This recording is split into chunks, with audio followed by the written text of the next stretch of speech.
कि इकरा बिस्मिल्लाह नहीं, इकरा बिस्मिर रहमान नहीं, रहमान रहीम करीम के नाम से ये अल्फाज कुरान पाक में इस्तेमाल नहीं किए गए। फरमाया गया इकरा बिस्मि रब्बिक, अपने रब के नाम से। और अपने रब का मतलब जब हम पढ़ाई करें तो ये तसव्वुर होना चाहिए कि हम किसी के हैं, हमारा कोई है। इस कदर अपनायत का रिश्ता होना चाहिए। और तसव्वुर भी ये होना चाहिए कि वो पूरी कायनात को पालता है, वो सबका पालनहार, और हम पढ़ लिख करके अपनी पढ़ाई से अल्लाह की मखलूक को नुकसान पहुंचाएं, ऐसी पढ़ाई नहीं चाहिए। पढ़ाई हो, रब का नाम भी हो, और रब के नाम के साथ ये तसव्वुर हो कि वो मेरा रब है। जिंदाबाद माशाअल्लाह, मेरा रब पूरी कायनात को पाले और मैं उसी की कायनात के लिए तबाही और बर्बादी के मंसूबे बनाऊं, ऐसा नहीं हो सकता। बहुत यानी पहली ही आयत में अल्लाह की किताब ने एजुकेशन का ऐसा कॉन्सेप्ट पेश फरमाया है कि जिससे बड़ा कॉन्सेप्ट कुछ नहीं हो सकता। मुझे जो उन्वान दिया गया है वो उन्वान कदरे हसास उन्वान है, और ये उन्वान इतना अहम उन्वान है कि एक मुसलमान के दिलो दिमाग में ये उन्वान रचा बसा होना चाहिए। और उसकी बुनियादी वजह यह है कि मैंने जो आयात करीमा आपके सामने तिलावत की हैं, ये अल्लाह की किताब की पहल आयात करीमा है। यानी इब्तदान जो 5 आयतें नाजिल हुई वो आयतें हैं, और इन आयतों में अल्लाह रब्बुल इज़्ज़त ने जो पैगाम दिया है, सच्ची बात तो ये है कि किसी भी एजुकेशनल सेटअप के लिए वो एक रेगुलर फॉर्मेट है, एक रेगुलर स्ट्रक्चर है और एक रेगुलर कॉन्सेप्ट है। मैं ख़ास तौर पर मुंबई वगैरह से जो हज़रात तशरीफ़ लाए हैं उनसे बहुत तवज्जो के साथ गुजारिश करूँगा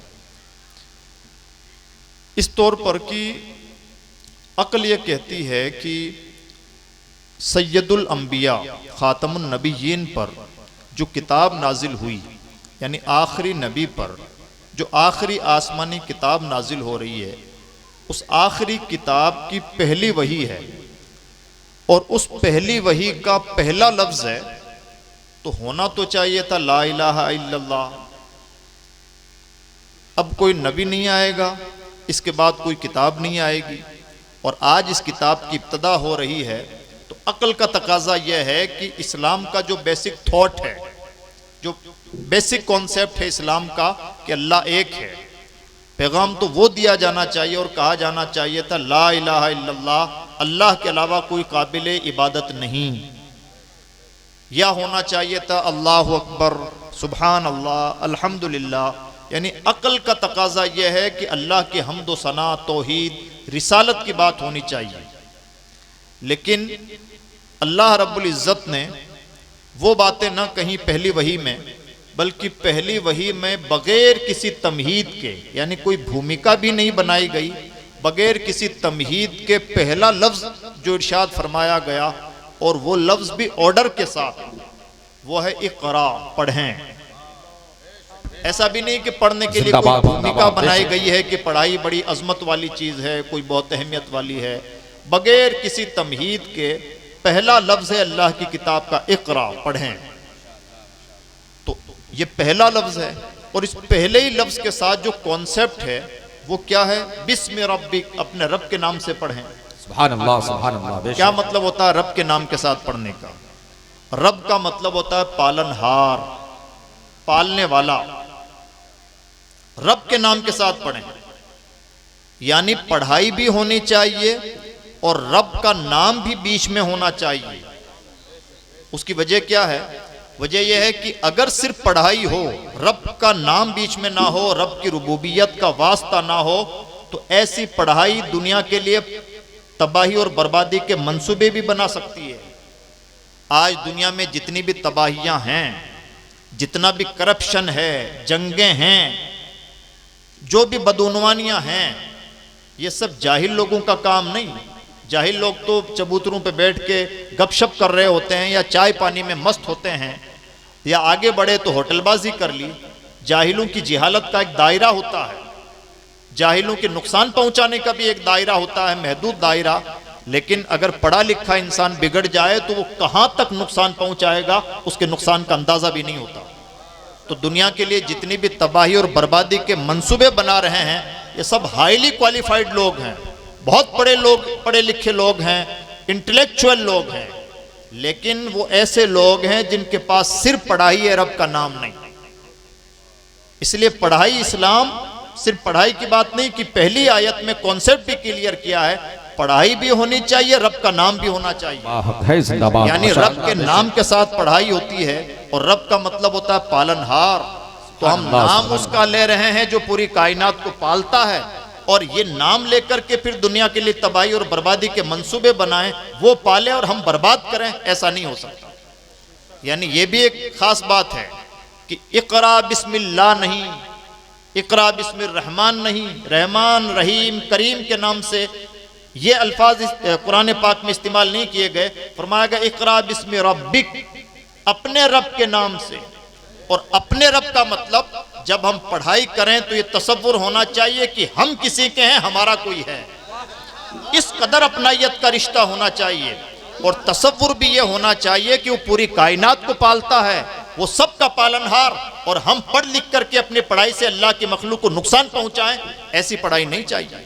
पढ़ाई हो, रब का नाम भी हो, और रब के नाम के साथ ये तसव्वुर हो कि वो मेरा रब है। जिंदाबाद माशाअल्लाह, बेशक मेरा रब पूरी कायनात को पाले और मैं उसी की कायनात के लिए तबाही और बर्बादी के मंसूबे बनाऊं, ऐसा नहीं हो सकता। बहुत उम्दा। यानी पहली ही आयत में अल्लाह की किताब ने एजुकेशन का ऐसा कॉन्सेप्ट पेश फरमाया है कि जिससे बड़ा कॉन्सेप्ट कुछ नहीं हो सकता। इस वक्त भी हमारा मुल्क एक खास सिचुएशन से जूझ रहा है, और सच्ची बात तो यह है कि जितनी भी परेशानियां हैं, ये जितने भी जहनी इस्तिराबात हैं, हर इस्तिराब के पीछे किसी की तालीम है, लेकिन वो तमाम तालीमात वो हैं जिनमें रब का नाम बीच में नहीं आता। इस्लाम किसी भी ऐसी तालीम की बात नहीं करता या ऐसी तालीम को अलाउ नहीं करता जिस तालीम में रब की रुबूबियत का गहरा तसव्वुर ना हो। सिर्फ तसव्वुर भी नहीं, रब की रुबूबियत का अपनायत वाला तसव्वुर होना चाहिए कि मेरा रब। अल्लाह ने फरमाया बिस्मि रब्बिक, ए बंदे अपने रब के नाम से पढ़। यह तसव्वुर होना चाहिए कि तेरा कोई रब है, तू किसी का बंदा है। यह मजहब इस्लाम ने पहले तसव्वुर दिया, और उसके मान बाद जो बात कही गई, पढ़ो अपने रब के नाम से जिसने पैदा फरमाया। पढ़ाई, रब का नाम और पैदाइश, क्या मतलब है पैदाइश का? जिसने पैदा फरमाया, अपने रब के नाम से पढ़ो जिसने पैदा फरमाया। बातें तो और भी बहुत हो सकती थी, ये सब निकात हैं। बातें तो यूं भी हो सकती थी, पढ़ो अपने रब के नाम से जो खिलाता है, पढ़ो अपने रब के नाम से जो बारिशें बरसाता है। लेकिन फरमाया गया पढ़ो अपने रब के नाम से जो पैदा फरमाता है। क्या कोई है जो तख्लीक का काम कर सके? क्या उसकी तख्लीक की कोई हल्की सी भी मिसाल दी जा सकती है? दुनिया आज भी मसनूई जहानतों के अहद में भी, आर्टिफिशियलिटी के अहद में भी दुनिया इस हद तक नहीं पहुंची है कि एक इंसान तैयार कर दे। अभी तक जितनी भी तैयारियां हैं, इंसानों के हेल्पर तैयार करने की तो कोशिश है। और जब जब इंसान को ज़ौम होता है कि गोया मेरे अंदर गैर मामूली कुदरत आ गई है, और इंसान कभी अपने जोश में आके कह देता है कि हमने एक ऐसी कश्ती बनाई है जिसे माज़अल्लाह डुबोना चाहे तो खुदा भी ना डुबो सके, वो कश्ती ऐसी डूबती है कि निकलती ही नहीं। जब जब इंसान के जहन में ये तसव्वुर आता है कि वो माज़अल्लाह रब की खुदाई का मुकाबला करने लगे, तख्लीक के रूबरू हो जाए, उस वक्त कुदरत ऐसी झलक दिखाती है जैसे मेडिकल साइंस की उरूज का दौर है। एक हल्का सा जहर फैला और पूरे मुल्क का कई महीनों तक चक्का जाम हो गया। यह होता है रब की खल्लाकी को, अल्लाह रब्बुल इज्जत की तख्लीक को चैलेंज पेश करने का नतीजा। अल्लाह के नाम, रब के नाम से पढ़ो जिसने पैदा फरमाया, और जिसने पैदाइश में गौर कर लिया, बहुत सारी जगहों पर हिचकोले खाने से और गुमराह होने से महफूज हो जाता है। और ऐसा महफूज होता है कि रब का निहायत फरमाबरदार बन जाता है। यानी जिस दिलो दिमाग में तसव्वुर समा जाए कि मुझे किसी ने पैदा फरमाया है, इंसान उस रब का ऐसा फरमाबरदार बनता है कि उससे बेहतर फरमाबरदारी का तसव्वुर नहीं। यानी कुरान पाक ने पहली आयत में अल्लाह के रब होने का भी जिक्र किया, अल्लाह के खल्लाक होने का, पैदा फरमाने वाला होने का भी जिक्र फरमाया, और पढ़ाई की भी बात की। ऐसे गहरे फलसफे अल्लाह की किताब ने हल फरमाए हैं पढ़ाई भी साथ चलती रहे, तसव्वुफ भी साथ चलता रहे, पढ़ाई भी साथ चलती रहे, ज़हन की सफाई भी साथ साथ चलती रहे, पढ़ाई भी साथ साथ हो और अल्लाह की मखलूक का दर्द भी साथ साथ पनपता रहे। और ये दर्द जब जब खत्म होता है, अल्लाह की खालिकियत का तसव्वुर जब जब खत्म होता है, कई बार ऐसा होता है कि सिर्फ मादी और असरी उलूम ही नुकसानदेह नहीं होते, कई बार दीनी उलूम के रहबर भी उलमाए सू की कैटेगरी में चले जाते हैं। इसलिए अजीज दोस्तों, कुरान पाक ने जहां ये तसव्वुर दिया और फिर उससे भी बड़ी बात की, आगे फरमाया खलकल इंसान मिन अलक। जब रब की खालिकियत का इंसान तसव्वुर करे कि मैं उसका बंदा हूं जो पैदा फरमाता है, तो तसव्वुर यह होना चाहिए कि खून की बूंद से जिसने इंसान को पैदा फरमाया, उससे बड़ा मोहसिन कौन और उससे बड़ा कारीगर कौन, उससे ज्यादा बाकमाल हस्ती किसकी, उससे ज्यादा उसके अलावा इबादतों का मुस्तहिक कौन। यानी अल्लाह की खालिकियत का तसव्वुर अगर दिलो दिमाग में बैठ जाए तो इंसान गोया शिर्क ही नहीं, गुनाहों की आलूदगियों से भी पाक साफ हो जाता है। इसलिए पहली आयत में अल्लाह रब्बुल इज्जत ने इस तरह का उसलूब इख्तियार किया गया कुरान पाक में पहली आयत में कि बहुत सारे जिंदगी के फलसफे, मसाइल, गहराइयां और तालीम के बड़े गहरे फलसफे हल हो जाते हैं अगर हमारे अंदर समझ बूझ हो। और अगर मुसलमान बावर करवाना जाने तो दुनिया को बावर करवा सकता है कि दुनिया में जितना भी इल्म का इनकलाब है वो उसी किताब की बदौलत है जिस किताब ने बगैर किसी तमहीद के सबसे पहले पढ़ने का ऑर्डर दिया है। शर्त यह है कि ये बातें मनवाना आता हो, और सच्चाई भी यही है। मुफ्ती सादिक साहब यहाँ पर तशरीफ फरमा है। दुनिया में बड़े गहरे गहरे बड़े बड़े फलसफी हुए, लुकमान हुए, अरस्तु हुए, फैसागोरिस हुए, अबू अली सैना हुए, बड़े बड़े नामी गिरामी लोग हुए, पहले भी हुए, बाद में भी हुए, आज भी हैं, आइंदा भी होंगे। लेकिन कमाल की बात यह है कि तारीख की जबान में एक लंबी मुद्दत तक इंसानों ने जो जिंदगी गुजारी उसे डार्क एज कहा जाता है। हिंदी में कहते हैं पत्थरों के दौर का जीवन। यानी जब इंसान अपनी जिंदगी गुजारने के लिए ढंग का सामान भी इजाद ना कर सका, पत्थर रगड़ रगड़ के इंसान आग से काम चला, आग तैयार करता था, और निहायत यूं कह लीजिए कि किसी मजबूरी में जिंदगी गुजरी जा रही थी, सहूलियात का कोई तसव्वुर ना था। और ये सिलसिला कब तक चलता रहा?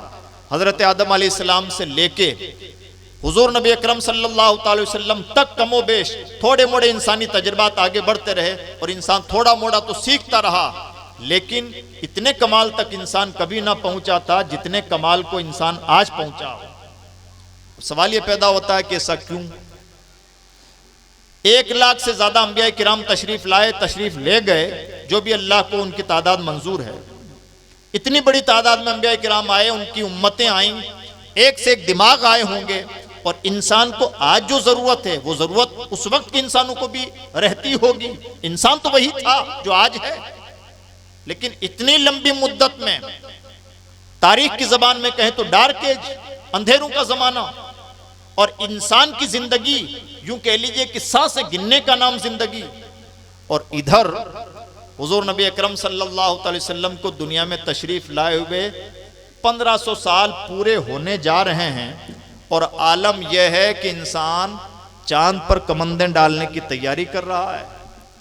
आलम यह है, ये माइक पहले तो कभी नहीं बना था, ये लाइट पहले तो कभी नहीं बनी थी, ये मोबाइल, ये टेलीविजन, ये कम्युनिकेशन के जितने भी जराए हैं, या जो कुछ भी हम देख रहे हैं, ये फैसिलिटीज पहले तो कभी ना थी। इंसान था, इंसान की जरूरतें थी, इंसान के पास यही दिलो दिमाग था, लेकिन ये सब चीजें इंसान पहले इजाद ना कर सका। तो सवाल ये पैदा होता है कि 1 लाख से ज्यादा अंबिया किराम तशरीफ लाए और इंसान वो तरक्कियां ना कर सका जो आज उसने तरक्कियां हासिल कर ली हैं।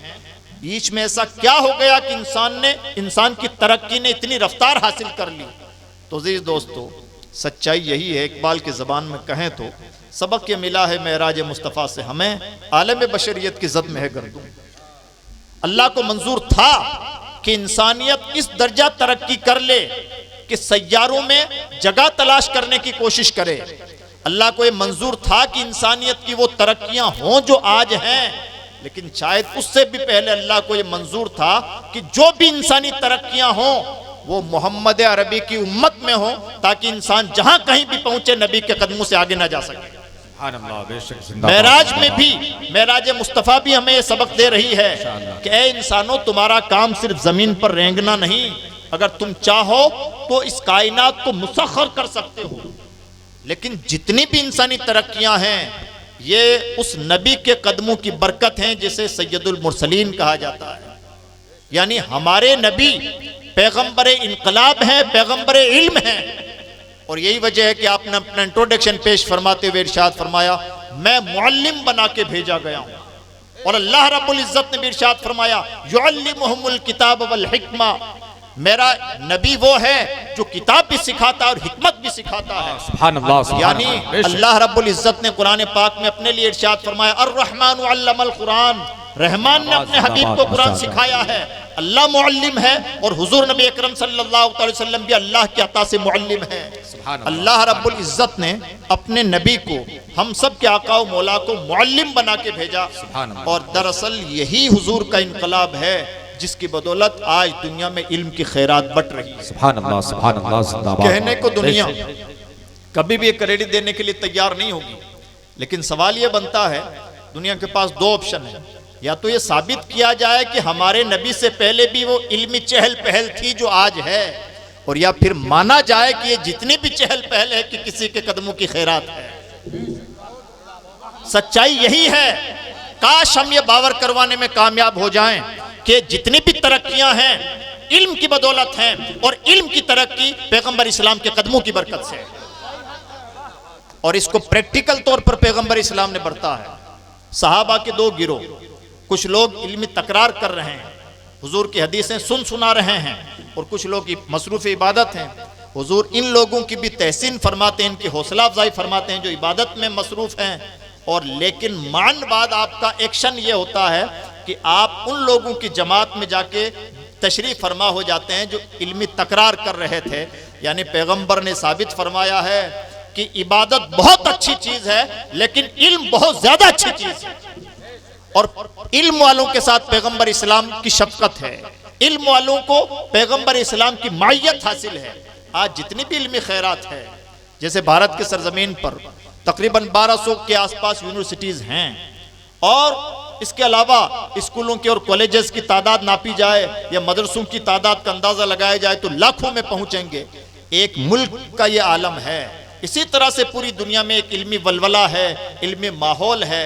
ये माहौल पैगंबर इस्लाम से पहले दूर तक नजर नहीं आता, बल्कि आलम यह है कि दुनिया के नक्शे पे कुछ बड़े बड़े फलसफी तो नजर आते हैं, लेकिन बाज़ाब्ता जिसे स्कूल कहा जा सके, स्कूल इन द सेंस चाहे मदरसा हो, मकतब हो, कोई भी एजुकेशनल सेटअप हो, इंस्टीट्यूशन हो, कोई भी ऐसा एजुकेशनल इंस्टीट्यूट नजर नहीं आता पैगंबर इस्लाम से पहले। और आज एक मुल्क में अगर स्कूलों और मदरसों की तादाद नापना चाहें तो अंदाजा लगाना मुश्किल। ये किसका इनकलाब है? सच्ची बात यह है, दुनिया तस्लीम नहीं करेगी, और तस्लीम इसलिए नहीं करेगी कि तस्लीम करवाने वाले मौजूद नहीं। अगर गुलामान मोहम्मद ने दुनिया को बावर करवाया होता तो एजुकेशन डे किसी और के नाम से मंसूब होने का हक ही नहीं रखता पैगंबर इस्लाम के अलावा। हमारी जिम्मेदारी भी बनती है कि हम जहां कहीं भी रहें इल्म के पयाम्बर बन के मौजूद रहें, हम जहां कहीं भी रहें इल्म के नुमाइंदा बनकर मौजूद रहें, हम जहां कहीं भी रहें एजुकेशनिस्ट बन के मौजूद रहें। और आज के हालात तो हमसे शिद्दत के साथ मुतालबा करते हैं। बहुत बातें इल्म पे की जा सकती हैं, बहुत हदीसें सुनाई जा सकती हैं। ये एक गहरा बल्कि बड़ा लंबा सब्जेक्ट है, और इस्लाम में इसके मुतालिक इतना मवाद मौजूद है कि समेटा ना जाए। लेकिन अजीज दोस्तों, अब कुछ ग्राउंड लेवल की हम बातें कर लेते हैं, और कुछ अहम गुजारिशें बल्कि होमवर्क जो हम सबको करना चाहिए। पहली बात, बहुत खुशी है कि यहाँ मदरसा भी है और स्कूल भी है, लेकिन असल बात यह है कि जिस तरह से यहाँ पर मदरसा स्कूल है, इन मदरसा और स्कूल में भी क्वालिटी एजुकेशन पैदा होनी चाहिए। इसलिए कि एजुकेशन का मतलब ही क्वालिटी एजुकेशन है। रस्म परवरियों का नाम इल्म नहीं है, इमारतों का नाम भी इल्म नहीं है। और सबसे बड़ा सबक आप सबके लिए, जितने भी हजरत पीर अय्यूब अलैहि रहमा से मुरीद हैं, वाबस्तगान हैं, अहले अकीदत हैं, उन सब से गुजारिश है कि किसी भी शख्सियत से मोहब्बत का हकीकी हक उस वक्त तक अदा नहीं होता जब तक उसके मिशन को जिंदा ना किया जाए। इससे कोई फर्क नहीं पड़ता कि आप उर्स में पाबंदी से आते हैं या नहीं आते हैं, इससे कोई फर्क नहीं पड़ता कि आप हर छठी शरीफ को अजमेर शरीफ हाजिरी देते हैं या साल हर साल नहीं देते। फर्क इससे पड़ता है कि आप जहां कहीं भी हैं गरीब नवाज का काम कर रहे हैं या नहीं। अगर आप दुनिया के किसी भी गोशे में हैं और उनके मिशन को जिंदा किए हुए हैं तो आप ही हैं असल चिश्ती और आप ही हैं असल मोइनी। और अगर ये नहीं करते तो भले हर महीना आप कीमती चादर चढ़ाएं, सच्चाई यह है कि गरीब नवाज की रूह को आप खुश नहीं कर सकते। मिशन के लोग हल्की फुल्की चीजों से खुश नहीं होते जब तक कि उनके मिशन को जिंदा ना किया जाए। किसी भी शख्सियत का असल इदराक है कि उसके मिशन को जिंदा किया जाए। साहबजादगान ने यह साबित करने की कोशिश की है कि इनके वालिद गिरामी का मिशन इल्म का मिशन था, अमल का मिशन था, तकवा का मिशन था, तालीम का मिशन था। हक है आप सबका भी ये मिशन है और यही होना चाहिए और यही असल अय्यूबी होने की निशानी है। सुभान अल्लाह, जिंदाबाद। और अगर हम ऐसा नहीं करते तो सच्ची बात तो यह है कि हम कह रहे हैं हम अय्यूबी हैं, हजरत अय्यूब कहते हैं कि आप मेरे हैं, तब कमाल हासिल। क्या कहने, माशाअल्लाह। हमें इस नाहियत से पहचानने की जरूरत है। तो जहां कहीं से भी आप वाबस्ता हैं, आपसे गुजारिश है कि हर जगह इन साहबजादान की सरपरस्ती में, अहले खानका की, उलमा की सरपरस्ती में, जहां कहीं भी रहें, अपनी बिसात के मुताबिक कोई तालीमी इदारा खड़ा करें या पहले से तालीमी इदारे खड़े हैं तो उनमें क्वालिटी एजुकेशन दें और कोशिश करें कि हम अपने इदारों को सिर्फ खूबसूरत बिल्डिंगों तक महदूद ना रखें बल्कि क्वालिटी देने की कोशिश करें, इसलिए कि ज़माना ठेठ क्वालिटी का ज़माना है। और उसमें भी कोशिश करें कि हम बच्चों की काउंसलिंग करें और दोनों टाइप के इदारों का संगम बनाने की कोशिश करें। यानी ये अय्यूबी पब्लिक स्कूल, जितना स्कूल है खूबसूरती इसकी ये होगी कि उतना ही मदरसा हो, और हमारा मदरसा जितना मदरसा है उतना ही स्कूल हो। जिस दिन हम ये काम करने में सक्सेस हो गए, इंशाअल्लाह हमने गोया की जिंदगी में पैदा होने का कुछ हक अदा किया होगा। जिस दिन हमने काम किया, और अल्लाह का शुक्र है कि आज इतनी आसानियां पैदा हो चुकी हैं कि अगर हम इस तरह से करना चाहें तो बहुत इजीली कर सकते हैं।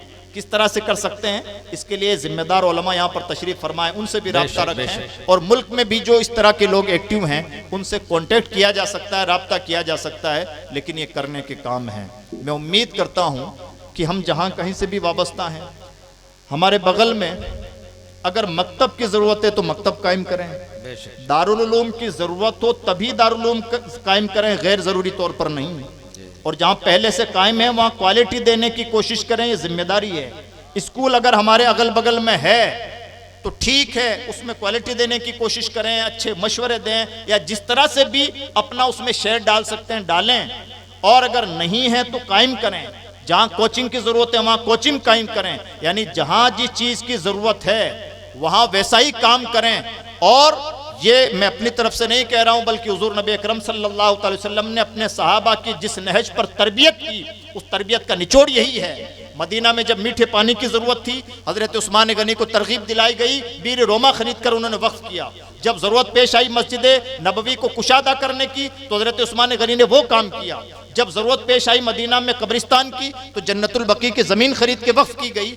यानी हर जगह मस्जिदें तामीर करना ही सवाब का काम नहीं, बल्कि उम्मत की जिस ज़माने में जो ज़रूरत हो उस ज़रूरत को पूरा करना सबसे बड़ा सवाब का काम है। यही सदका है, यही इस्लामी वक्फ का कॉन्सेप्ट है।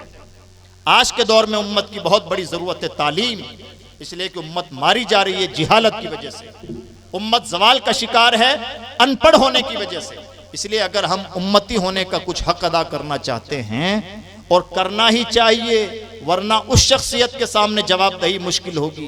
बड़ा आसान है दुनिया में किसी से अपने पीठ थपथपा लेना, लेकिन बड़ा मुश्किल है उसके सामने जवाब देना जिसका कलिमा पढ़ते हैं।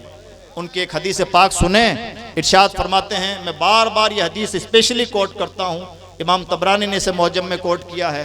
फरमाते हैं, मन अस्बह वलम यहतम बिउमूरिल मुस्लिमीन फलैसा मिनहुम।